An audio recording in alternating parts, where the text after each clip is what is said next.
Hey, what's good, everybody? Welcome to another live session with the Hype Magazine. I'm your editor-in-chief, Jerry Doby, and today, celebration of Hip Hop 50 would not be complete without coverage of Sugar Hill Records. Miss Sylvia Robinson is a game changer. She helped to bring hip hop to the commercial scene, the radio.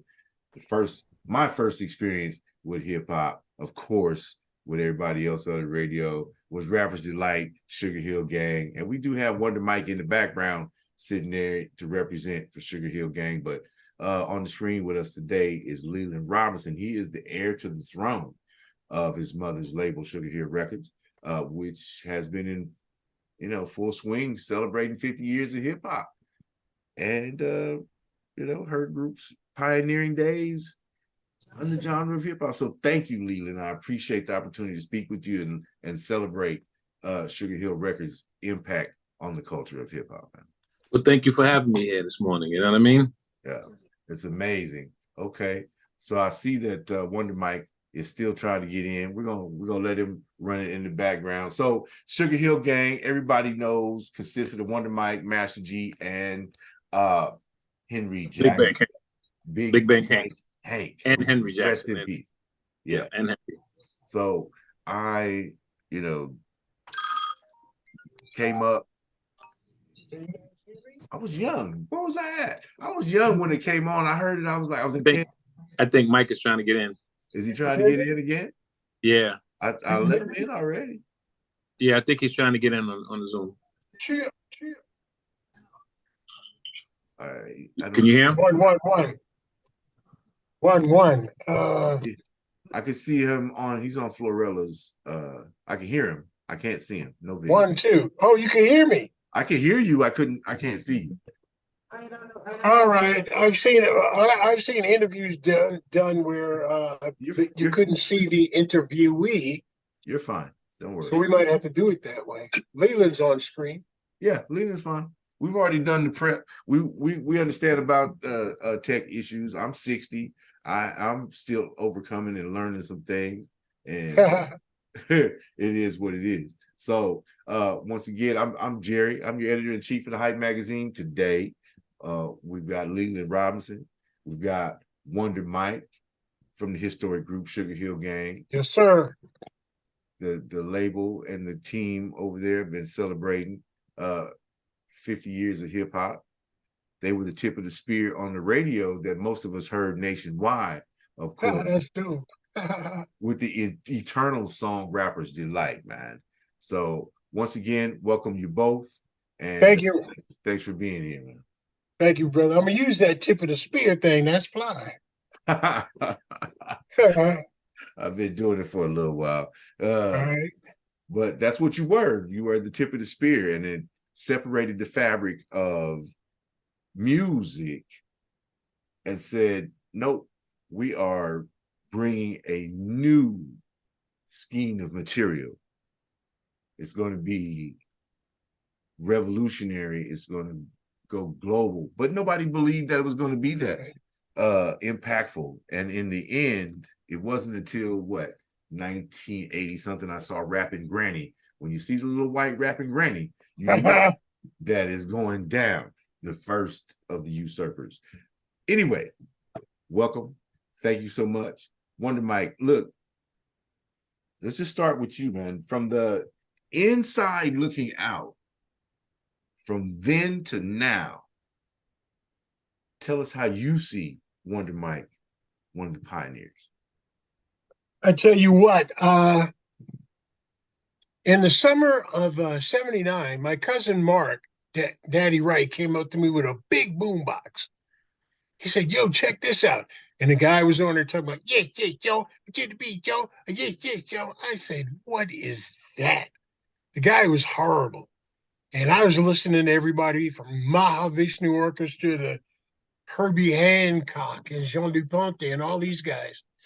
And finally he said, well, come to one of our throwdowns. And I went, and they were getting down. They were throwing down. I said, yo, let me join the group. And I joined May 28th. And make a long story short, Leland's mother, Miss Sylvia Robinson, was auditioning a person, one person, to do a record. And she heard about Hank working at the pizza shop. Yeah, Hank, he had a nice flow. And then G came up to the car. It was late at night. What y'all doing? Oh, we're making a record. And he jumped in the car and he started auditioning.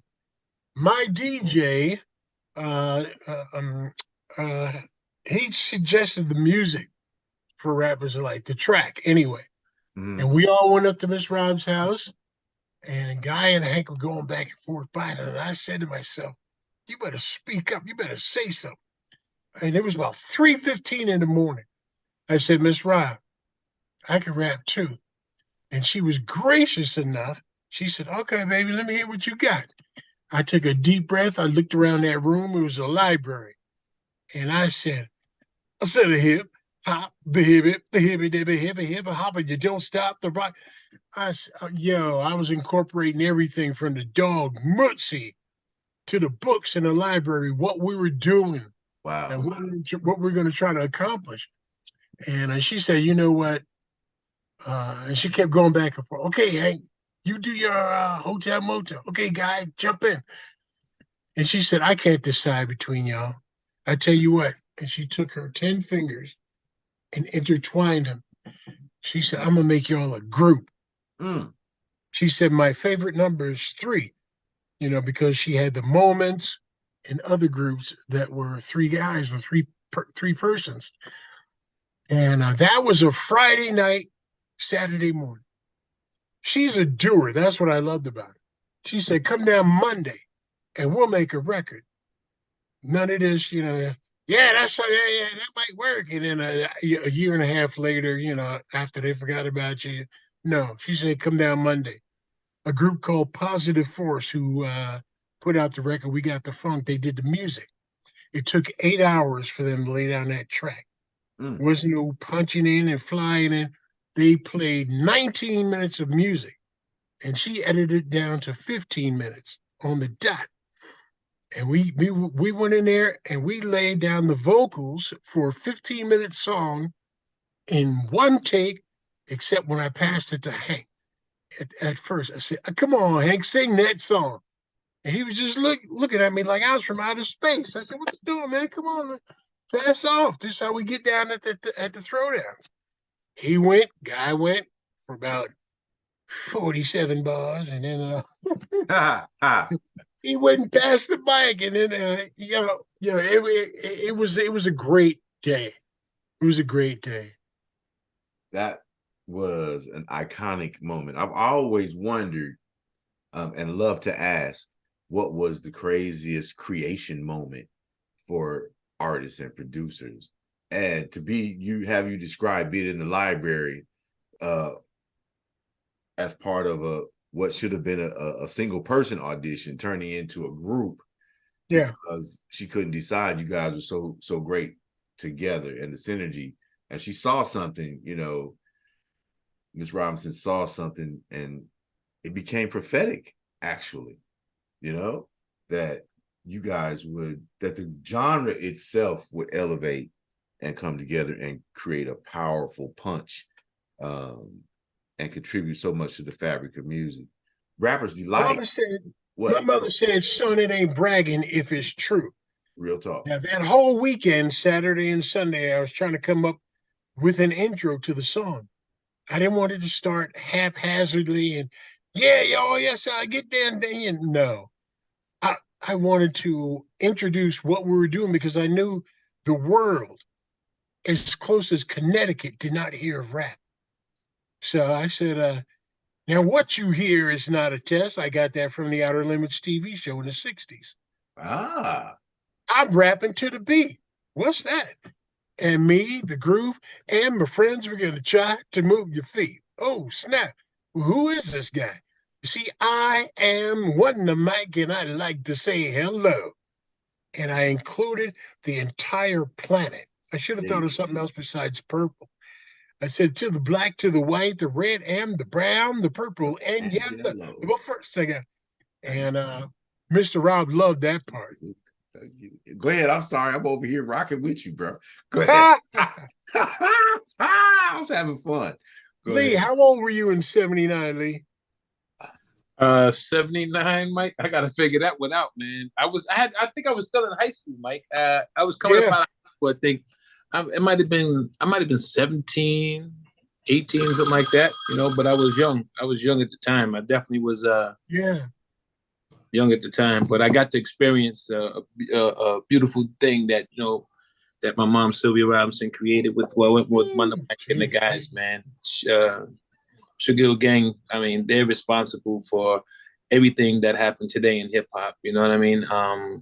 And Wonder Mike is the first voice of hip hop. No matter how you make it, he's the first voice in hip hop. On wax. On wax. You know what I All mean? right. So, And definitely on the radio. He's the first hip hop song I heard on the radio.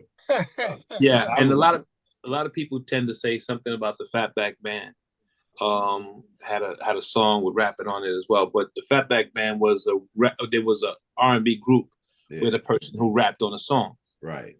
Wonder Mike and the Sugar Hill Gang were the rap group who rapped on a song. So it's two different situations there.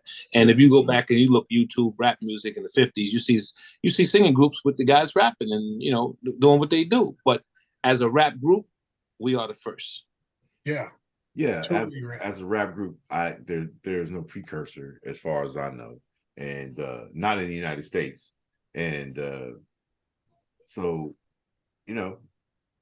help kick off the journey of an unprecedented genre of music. So thank you for being creative. Thank you for what you do. Thank you. It's all good. Robinson, you know what I mean, for having the foresight and the belief in the skill set of these young men to move this forward. And that was the starting point. So shout out. We owe a lot. Commercial. Right on. Owe everything to Sugar Hill Records. The very ironic thing about the whole situation when it first started. In 1964, I saw the movie Hard Day's You got to stay up on the microphone. We can't hear you. Can you hear me now? I can hear you. Yes, sir. In 1964, I saw the movie Hard Day's Night about the Beatles. And girls were chasing them and screaming. And oh my God, it was so almost prophetic. Or deja vu. When we came out, girls were screaming and losing their mind, and they chased us off the stage, and we had to run down the alley.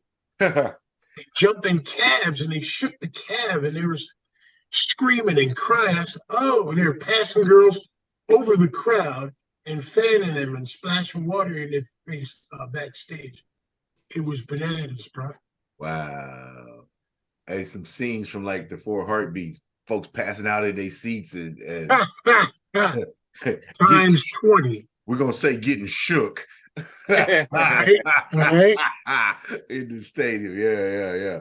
That's amazing. Rappers Delight eventually sold over 8 million copies and went on to be the biggest selling rap single of all time. And even today, it appeals to audiences of all ages. Look here, even in this day, even the MAGA Republicans use Rappers Delight. I have a great question for you. Yeah. We spoke earlier, we had just talk in general. We spoke on your age, your kids, whatever. I just want to know, what was you doing when Rappers Delight came out? And what were your thoughts when you first heard it? Okay, well, I'll give it to you straight. I was a young wolf. And at that time, I was in a place called the Boys Industrial School, serving a sentence as a juvenile. That's okay. Whatever it is. Yeah, it is what it was. You know what I mean? And when I heard it, we had boom boxes at that time that were allowed. And all of a sudden on KPRS 103.3 Kansas City, all you heard was doom, doom, doom, doom, doom, doom. I was like, what the hell is that? And then it was Sugar Hill. I'm like, Rapper's Delight came on. And everybody. So one guy was actually from Kansas City. His mom was real cool, right? Like she brought him cigarettes and all that stuff, snuck him in the contraband, right? She brought the cassette tape. It was a cassette tape. And it was on replay. And in the back of the cottage, we would, as a group, all the black guys in the cottage would try to learn the parts for the song. That was our diversion at the end of the day. You know what I mean? And our way to stay out the way of the cottage parents and what we call the patty rollers at the time. You feel me? So rappers, that's what I was doing. I was 1979 when 80. it hit. Yes, 44 years. 1979, and I had for the next following 2 years, I'll just say this. For the next following 2 years until I was released in 1981 to go into the military, Rapper's Delight was a mainstay on the campus. Got you. So the reason I asked you that, and I know I don't know if Mike could see you, but the reason I asked you that, because you got a big old speaker in the back. You got the crates, you got all that stuff back there. So those are those old school speakers we had at the parties. You know what I'm saying? Sir. So I see you ain't forgot about where you come from. No, absolutely not. Yeah, Mike. He got the crates. He got the big speakers with the 15-inch woofers behind us. I see. Crazy.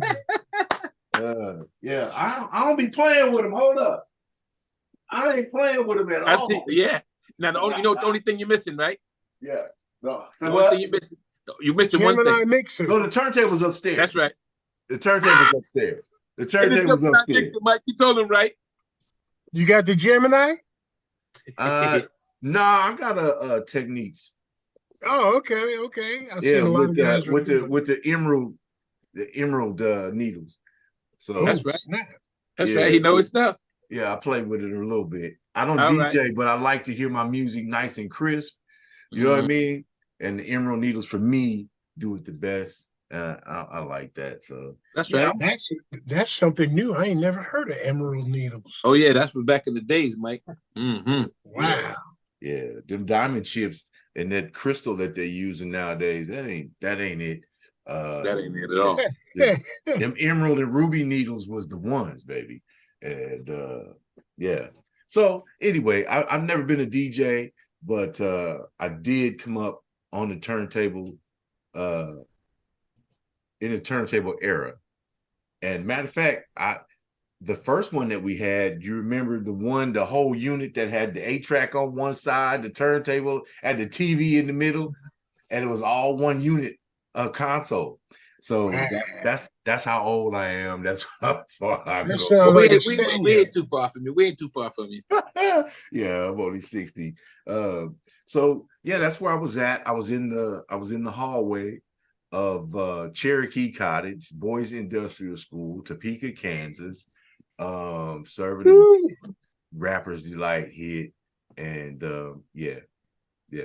So and it got me through some nights, you know what I mean, and it kept us from warring with the other cottages on yard time and all that. You feel me? It actually gave us a diversion, and it made me pay attention to music. So following that, we had a store called Mother Earth. It was all vinyl. And I took to the study. I was reading the liner notes and the production credits and art credits and all that stuff. So I came up in that era. So enough about me, though. I'm having fun with you, but I want you to know that it impacted my life. I want to say thank you for giving us as a culture our start in the commercial realm. Now the usurpers have done what they do always, and they've taken what I call the King Solomon's mind of hip hop and just run with it and try to strip all of the precious gems and metals out of it. But you know what? Celebration of Hip Hop 50 brought people back. Even the youngsters are coming back to lyricism, coming back to real production. They're celebrating the samples for the forefathers who, you know, gave elements into the music. So it's coming full circle, and I'm so happy that you're still here to talk to us about what you experienced, how it came. I mean, getting it from the horse's mouth, man, is like nothing better. And I'm like excited. And I never thought I'd be on an interview with Wonder Mike, ever. And just for the record, you know, Mike and these guys are still touring after 40 something years. They're still touring and still just as big as they were back then now. Crazy. 44 years and still going strong. I mean, we got a lot of shows these days still. Yeah. I'm like, what? You opened at the 2023 BET Awards. You performed at the Yankee Stadium Affair, Radio City Music Hall. You know, September 6th, congratulations, London. You got ensconced in the Music Walk of Fame in London, yes, out sir. there in Camden. So that is like, that's a testament to the importance of what you've done and the impact that you've had on people's lives beyond the music. It's deeper than that. We could, you know, go into levels and all that, but let's just have some fun. And you also, another one, Apache. I knew that was coming up. People love some Apache, bro. Come on, man. That was the first time I really heard Heavy Bottom. You guys had the heavy bass line. Yeah. And I believe I heard in a conversation that DJ Quick said that Heavy Bottom kind of inspired some of his sounds, even on the West Coast. He's a heavy bottom master out of the West Coast. And yeah, so Apache was the one. What do you mean by heavy bottom? That's what I want. Bass, a lot of bass. It's bottom bass. It's the low bass, not the mid range. Is it a good thing or a bad thing? Oh, that's incredible, brothers. It's a really good thing. That's the, you know, in singing they have what they call a divine timbre, which is, and for hip hop the bottom bass is that divine note. Do you know why acoustically Sugar Hill Records songs sounded the way they did? No, Ms. but Rob. I would love to know. Miss Rob. Yeah, well, let me give you a little bit of it. A lot of it had to do with my mother, because she was an engineer as well, right? Okay. But more so, our music was live. We didn't sample anything. So basically, being that she came from that live world where she did the Moments, Ray Goodwin and Brown, all the Rim Shots, all these big groups that we had on here, she was able to acoustically mix these records the same way she would mix an R&B record. Okay. Yeah. So that's why. In fact, oh. Got it. That's why, you know, the music sounded the way it does. And me and a few guys were just talking about it. Actually, one of the guys' name was DST. He was one of the guys with Herbie Hancock. And he was a DJ. And we were speaking about how he felt that Sugar Hill Records had the best acoustics on any record ever put out, as far as rap music was concerned. But the reason for that is, you know, she had an ear, and this was all done live. And that was, in fact, our road band was the studio band, and the bass player in that band was Doug Wimbish, and now he plays with what's it, the black rock group? Did he play with the Rolling Stones and stuff too? Did he play with the Rolling Stones and everybody, Mike? Yeah, Carly Simon. Yeah. Everybody. Wow. Victor Wooten. We had oh my God. The records were live, no sampling, and the shows were live. No DJ. No DJ. Wow. The studio band went on the road with us We had tour buses that would fly, or we'd take airplanes. It was crazy. It's crazy. So we're looking at, wow, 44 years 44 years. for sure. What? 44 years of celebrating a song that started a movement that became a global phenomenon that has come full circle and is undeniable. You find hip hop in the halls of corporate buildings. We're no longer listening to music. We're listening to hip hop in the elevators, if you dare take an elevator anymore. In the malls. You You guys, hear newscasters sign off, bro, did you or hear the use the senator slang. in Rhode Island rapping during the Wow. session? Wow. He was celebrating a Rhode Island artist, and he rapped his dedication. And Was he good? he was a white guy. Hell, he wasn't good. Was he good? No, absolutely not. He was disgusting. Yeah, But the fact that he did it in an open session on there the you go. floor of the state legislature in Rhode Island to celebrate a rapper from there that had passed on. That's love. And it was a white guy. He was older, 40-ish, something like that. He wasn't, probably not a Tupac fan or nothing, but he celebrated his local guy by rapping. And then 40. Shit, that's a kid. yeah, I agree with you. I agree with you. So look, you guys are still touring and I want to talk about, you know what? The warmth that comes. There's Wonder Mike. There he is. I see you, sir. The warmth, Leland, that comes from the live instrumentation, nobody has been able to duplicate that heat.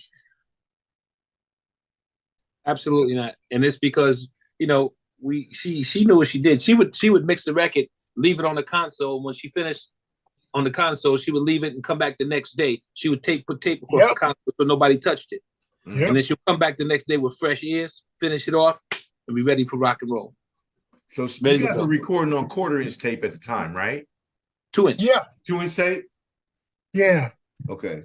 So, and then it trimmed down later on, what, 10 or 15 years later? And just remember one thing. Back then there was no automation on the console. So you know that as the rappers rapped, she wrote the vocals and wrote them down. As the bass on drums and whatever she did, she wrote them up and down because she had to play with it because of, however it came across. You know what I'm saying? There was no automation. So everything was done physically with our hands. So she was the engineer, the producer, and I say producer, not necessarily because she made the beat, but she put the parts together. She was the choir director. Absolutely. Yeah. So we could, for hip hop, producer equals choir director if you're Baptist. Okay. And the woman who put the record out. And she was also the label head. She put it out. She was the driving force behind the culture that we enjoy now, that we celebrate now.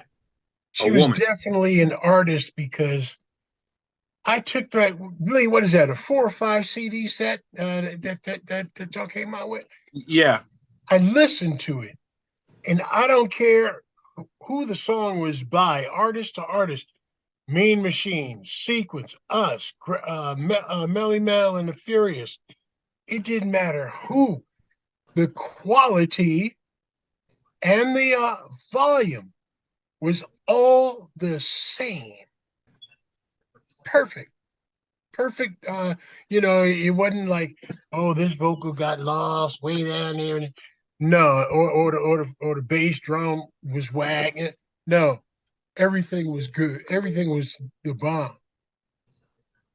And she had time enough to produce all those groups: Mean Machine, Sugar Hill, Grandmaster Flash, Funky Four. Funky 4+1. Oh my God. Funky 4+1. Yeah. She Yeah. sat at the control booth of every one of those joints. See, that's the business. What was it like to just be in her presence in the booth when you're working? It was like you were sitting in the presence of a musical genius. I've always loved music. It wasn't like, okay, I'll do it for a few years and then I'll sell cars. No, selling cars is cool, but that's not it. Right. I'm at a certain age now. I'm still doing music, bro. I got 5 bass guitars. I ain't playing. And Wow. when she was in the room, I used to kind of stare at her every now and then and think like, wow, what does she know? What does she know? She's bestowing on our songs what she thinks should go there. And it was like a 50-50 deal. We did part and she did the other part. Mm. And I'm like, wow, where does she get all these ideas? Because every song from every group sounded great. She had an ear, Jack. What was the most fun about being in a session with Miss Robbins? Uh, she just let us cut loose. And she didn't browbeat us and say, don't say that, it's whack. None of that. She encouraged us. Mhm. And since she was in the business much longer than us, sometimes she would say, try saying this, Mhm. because I was a proper English guy. Right. I'm 38% British. And sometimes she say, throw this in there. I said, oh, okay. All right, cool. Use your King's English. I got you. I got Yeah. that was kind of fun. I want to ask Leland, now that you're the head, what was it that intrigued you the most watching your mother create with these artists? Well, again, I was a lot younger, and I Right. was still in high school. So, you know, she did this when I was still in school. So, I didn't get a chance to really get to be in the studios with her all the time. I was still, doing my little thing, going to school and, driving around and, just, I didn't really get the chance to experience that. But, I'm sure my older brother did, but he's not with us today. So I can't really answer that question for you 100%. Understand. What was the defining moment for you, Wonder Mike? Do you think when you knew that you guys had just accomplished something insanely great that was going to wreck shop, so to speak? Well, it came in stages. Okay. When I heard the track, when we recorded Rappers Delight and we heard it back until 3:15 in the morning. Uh, when I first heard it on the radio, and the radio DJ said, "Oh my God, all the phones are lit up, they're blowing up." And especially when we were first introduced at our first show, before we had uttered a syllable. I don't exaggerate. I don't embellish. Mama said, "Son, it ain't bragging if it's true." And Right. it was true. They said, my man said, "The Sugar Hill Gang," and these girls lost their mind. I couldn't even hear myself, but I felt that beat and I knew where to do the rhymes. And I said, "Oh boy, this is something here. This is something here. Do you hear me?" Yeah. You know what for me, I don't make music. Um, I got gifted a guitar from Fender, and I gifted it elsewhere after trying to learn how to fret, et cetera, and get into the chords right. I'm like, I don't have time for this. But Stratocaster, Telecaster. Strato, yeah. I had the Olympic Pearl Stratocaster. Ooh, all right. Oh, Yeah, damn. really nice, Yeah. beautiful thing. And then they gave me a scholarship to Fender Play, the music university, to learn how to actually play it. I was like, oh, this is so dope. But I got to marry had a little lamb, and see, see wow.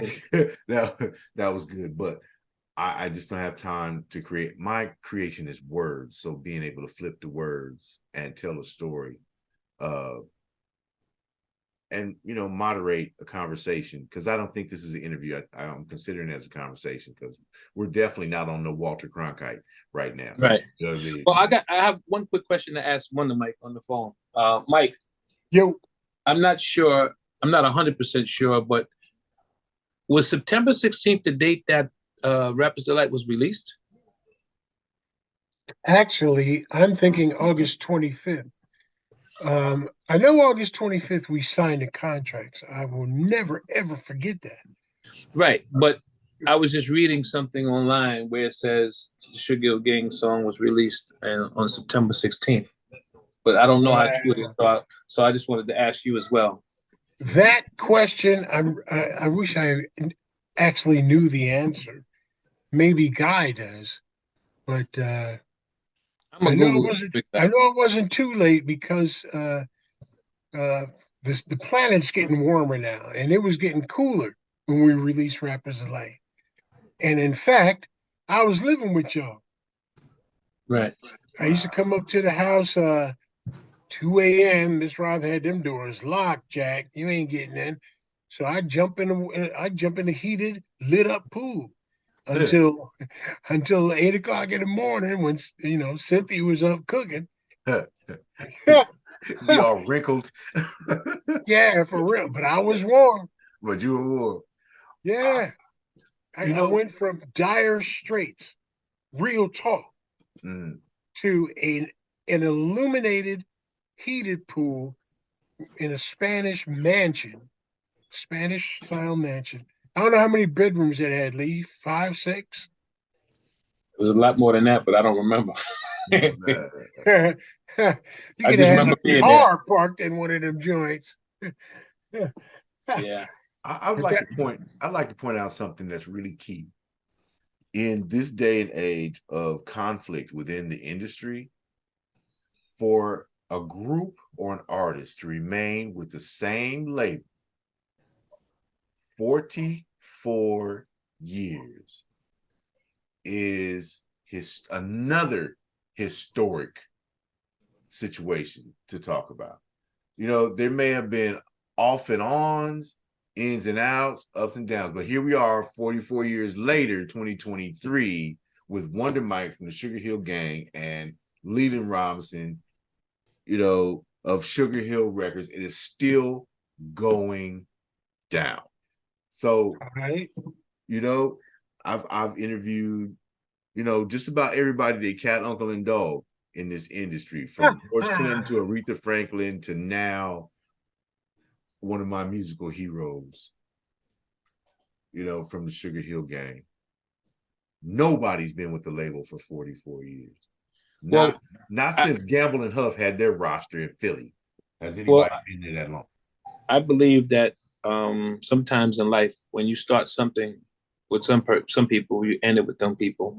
I think that that's just the way life is. Like if you notice that that New Edition, all the artists went solo, Right. because they get somebody's in their ear. This, oh, we could do this, we could do this, with this, but they always successful to a certain point. Right. But more successful together as one. Right. Woo, yes, sir. They're still touring. They're bigger than ever now as New Edition. You might get Johnny Gill might do a concert, or this one might do a concert here and there, but New Edition together is more powerful. So the way you start things, I think, is the way you end things. You know what I mean? And that's just my way of thinking. You know what I mean? So 360. It's a 360. And because yeah, we were brought up in the era and age that we're not jerk offs. We don't. We haven't changed. When people talk to us, yo, don't you know who I am? No, no, we don't. We don't treat anybody poorly. We're gentlemen. My mother and my father instilled that in me, and we're still around 44 years later. I was listening to Steve Perry and Journey the other night with all these songs, and I found out they were only together 10 years. We've been together 44 years. That's bananas. That's crazy. And I don't see it slowing down because they keep calling us for shows and TV appearances. We're not assholes. We don't get to a TV station and yo, where's my so and so and this and this? Get this out of here. Bring me some. No, Yeah. no. Remove all the red M&Ms from the bowl. Yeah, So say that. No, no. I have another appointment at 1:45, so I can't stay on so much longer. But you can stay on. You can stay on with Mike as long as you want to, and I can come back if you guys are still on. Yeah, I've got another one in a few minutes. But what I would love to do is have you guys back. All right. It's all good. When we can have an extended conversation. And I'm just wanted to document this. It was important to me, when the PR reached out, I'm like, are you really asking me a question? Do I want to talk to Leland Robinson and Wonder Mike? Really? You had to ask me, did I want that? For real. If you had look at my background, yeah, I want that. So that DM was really exciting for me. It made me nervous because, like I said, I've covered everyone from Aretha Franklin to Glenn Campbell to George. Damn. But that's a reach. This is personal to me. Thank you. Appreciate you. Right on. Because I was behind the wall as a kid. I survived mentally because of music. I am a lineman for the county. Yep, did all of that. The only person I didn't get to was Johnny Cash, but I did cover him and got some quotes, but I didn't get to speak to him because he was going downhill. But anyway, Lee ended up as our DJ on the road a few times. Really? Yes, sir. Rat Mania at what was that? The Garden, Lee? Yeah, we played a few places, man. Woo! Big joints, big venues. Wow. I'm proud. Well, I used to DJ back in the days. I did a few records. I did the Beat Street record, and I also did Breakdance Electric Boogie with West Street Mob. That was me DJing throughout the whole record. That was you? Yep. Yes, sir. Yep. Oh, this is Lee was nice. So I don't think I was. I don't consider myself to be the first, but I definitely helped out the first record that's ever been on wax. But I know that I definitely was the second to DJ on a record. Okay. Well, I appreciate you. Look, you guys have been interviewed over the decades of your leadership in this game by every journalist probably possible. Is there a question we as the media have neglected to ask you that you feel like you wanted to answer something that is important, an important statement about Sugar Hill Records, Sugar Hill Gang, and the journey? What do you mean by that? Because to me, I think that if I was, wanted to ask the media something, I would ask them, why is it that they don't give Sylvia Robinson the props that she really deserves? And it probably because it's woman driven, and a lot of this stuff has been male driven in this industry, and that's the reason why. But the bottom line to it is you'll never be able to get around it. Miss Robinson was the Quincy Jones of Sugar Hill Records. Yeah.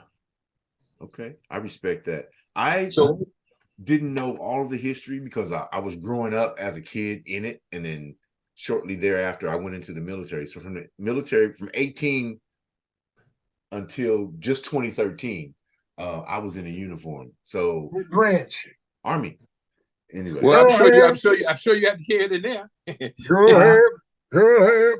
Oh, I heard a lot of music, but I made a lot of music with a 50. So I was that kind of guy. I wasn't the party guy or in the NCO clubs or whatever. I was real serious. My life was real serious. And thus being able to come back after retirement to investigate and enjoy music and have conversations with people who contribute so mightily to the fabric of the culture. It's an honor. I'm honored to have you both. Right on, brother. It's our So pleasure. just let me know whenever you're ready to redo it. Yeah, the next joint. Not a problem. You know what I'm saying? I gotta get off because I gotta be ready for the next one in 5 minutes. So whenever you're ready to continue the next one, or again, I can leave you and Mike. I mean, you can talk with Mike, no problems, and get whatever you need. We're gonna get a few minutes. I'm gonna respect your time, Leland. Thank you so much. I appreciate the offer to come back. I'm accepting that, and I will get right on it. Trust me, to get you back, because I want to ask about the business side. Okay. And not a problem. So next cool. time, whenever you're ready, you know what I'm saying? Again, you can call in and, and we can continue or whatever you want to do. You can stay on with Mike and, do your thing with Mike. And then we'll pick up wherever you need to pick up at. Whatever you need, just always call. All right. I appreciate you, sir. Thank you so much. I appreciate you having me on today. I'm honored. All right, Big Lee. All right, Mike, I'll talk to you later. All right, one. All right, bye. Hey, the Hype Magazine live sessions continuing on with Wonder Mike, Sugar Hill Gang. 44 years in the game with one label, Sugar Hill Records. Crazy. That's crazy, and it's praiseworthy. We're talking about dedication, intestinal fortitude to stay the course, to navigate the maze of one of the most convoluted, interesting, and treacherous industries in the world, which is entertainment. You know what I mean? So now you, Master G, have teamed up with Henry Williams, known as Hen Dog, and DJ T, and you guys are still touring. What is the most amazing audience that you've experienced in recent times that you can recall? Wow. About 90% of them are pretty amazing. They're loud, they're vocal, they're excited. Mm-hmm. We've had a few crowds that just kind of looked at us. I want to let you know that I really appreciate you. I respect what you've done. I would love to have you back, and let's reconvene and talk about. I look forward to having you back. I'm honored, so honored that you would spend time with me, and thank you for allowing me to have this conversation with you. Much respect. It's all good. Much love. And I'm going to get on a plane and find out where you are performing, and I'm going to make it my business to be there as often as I can. I'm celebrate with you. Thank you so much. That's what's up. All right. All right, everybody. All right, brother. The Hype Magazine live session. One love. Wonder Mike, Sugar Hill Gang. 44 years. Cheer. Sugar Hill Records. Shout out to Miss Robinson. There is none other, none other that has had Sylvia Robinson's impact on the culture of hip hop moving forward to present day. She's an icon. She is one of our bricks in the culture. Let's remember her, celebrate her, rest in power, and thank you. Until the next time. For real. We are. All right.